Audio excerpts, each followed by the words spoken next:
For those days when art feels a bit too much like work and not enough like play, I wanted there to be something like an art game that would break the practice down into levels. I do the tasks I need to do, level up, get rewards for that. Progress is visible, failure is just learning. But since I couldn't really find a game like that to play, I decided to make my own.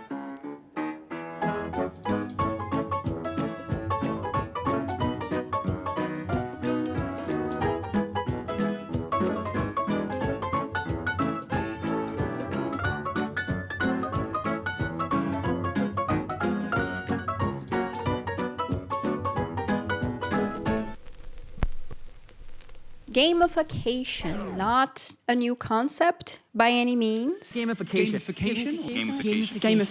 But something that I got really invested in when I was setting up my art goals for 2025, because I couldn't shake the thought that some games are essentially just a giant checklist that is hidden in a very satisfying way. So instead of making a 2025 resolutions list, I made this thing. So first allow me to walk you through how to play this game, and then later we talk about the gamification tools that are hidden behind it. Maybe this will feel a bit too much like that moment when everyone is gathered around a table to play that cool new board game that someone brought, but there are those required 15 minutes of that person poorly explaining how everything works first. Hopefully a bit more fun than that.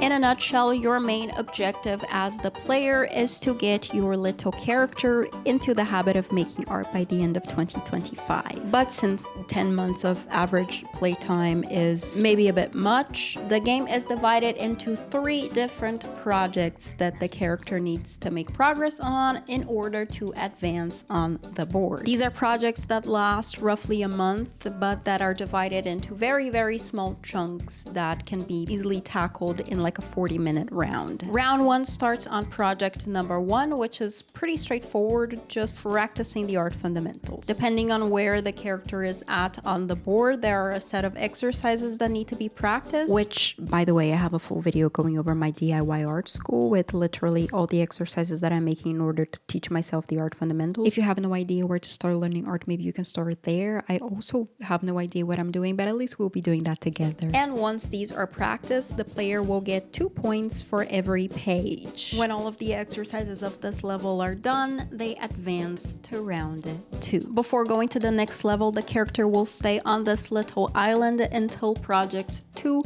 and 3 are completed. Project 2 involves drawing, because for beginners, learning the art fundamentals is great, but drawing things for fun, just for the fun of it, even if it's bad, is equally important, or so I've heard. So at the start of the game, the player has acquired a little sketchbook, and the point is to just draw on it, which can be surprisingly very hard, even harder than practicing the art fundamentals, because those beginner skills are not really meeting that level of taste yet. So to try and balance that, drawing for fun grants you more points. So for every sketchbook page that's filled, the player gets 5 points. A full sketchbook is worth 400 points, which is like a lot of points. The round is completed when at least 1/3 of the sketchbook has been filled, and then it's time for the last round, which I call the accountability round. Project 3 is just proof that the player has completed project 1, because who is to say that the player is actually doing what they said that they would? It is a single player's game, so the internet needs to hold the player accountable. The point here is that the things that were done during round 1 should be documented and then turned into a video, which honestly really works. I feel like last year I only did my art things because I said that I was going to do them here, even though literally no one cared. And also making videos is pretty fun, so points aren't even a big requirement here. They're just a little push in the right direction.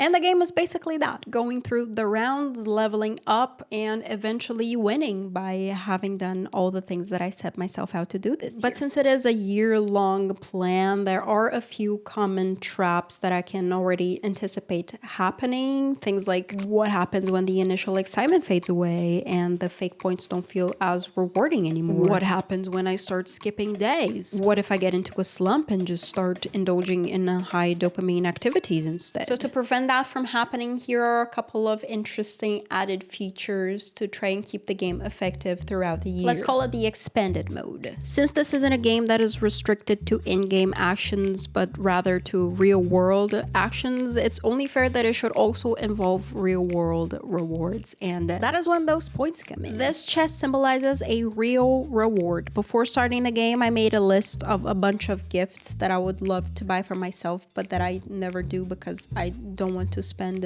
the money. And then I calculate how many points I would gain each round, assuming that I'm doing everything right, and then assessing the amount of points I would need to unlock a random reward. So then when I achieve those points, I just go and buy myself that. Also, it's all nice and good when I am doing things and feeling good, but I do know that a big part of feeling good is taking care of my mind and my body. So I have added here a health bar to indicate how much I'm taking care of my health. Every day I assess if I am taking care of myself, and in case that health bar is being neglected, it means that I get no point, which is the little clever way that I found to just eat well and exercise throughout the year. And lastly, showing up is always the hardest part, so it should always be rewarded, and that's why the little streak fire is here to just add to those points. Before moving to the next level, I'll just sum up how many streak points I've got and then just add those bonus points to the total score. It's the basic recipe of show up and don't lose that streak. Again, it is a whole gamification world out there that I'm not especially qualified in. People add game mechanics to education, to language learning, to investing in meme stocks. There are books written about it. It's a big subject. But for this game specifically, I try to find the things that tend to grip me the hardest on the games that I can't seem to stop playing, and then apply those. And those things turned out to be having clear goals, so having like a laid out map of what to do next. There's always a next thing to engage with, so there's less friction to just keep going. Making progress visible, things get added to the board as I do them to give that sense of growth, like they are pieces of a puzzle coming together. Doing things in short loops, everything is divided into these small bits, which makes it feel less daunting and also more like I am in control of things. Like, I'm just gonna play this round, and the next thing you know, it's been 3 days since I last left the house. There are rewards, of course, points for everything. I feel rewarded through the growing numbers and through the gifts. It was also important to me to make this look pretty and satisfying, to have like a sense of immersion too, like I actually am a character that is playing this game. But lastly, I think the most important game mechanic that I am incorporating here is the mindset. So much of it is how you choose to frame it. Playing a game is something that I love to do after work to just unwind. Something that I don't especially love to do is to just do more work. And art should feel like play. I don't want to have a negative mindset when it comes to making things just because it's hard and because it feels like I'm just failing all the time, because failure is not a bad thing, especially not in games. Failing is part of it. There is no fun if there's no risk. Games are rewarding because they're challenging and you fail and then you learn in order to just do better next time. Of course, just like most games, this does require a lot of play testing and troubleshooting, and since there's only one player so far, consider this to be beta mode. But I wanted to close with something that Struthless said on his gamification video, which is that gamification is not a magical fix. The best thing is to actually just make hard things even when they're hard. So all I really want from this is a little help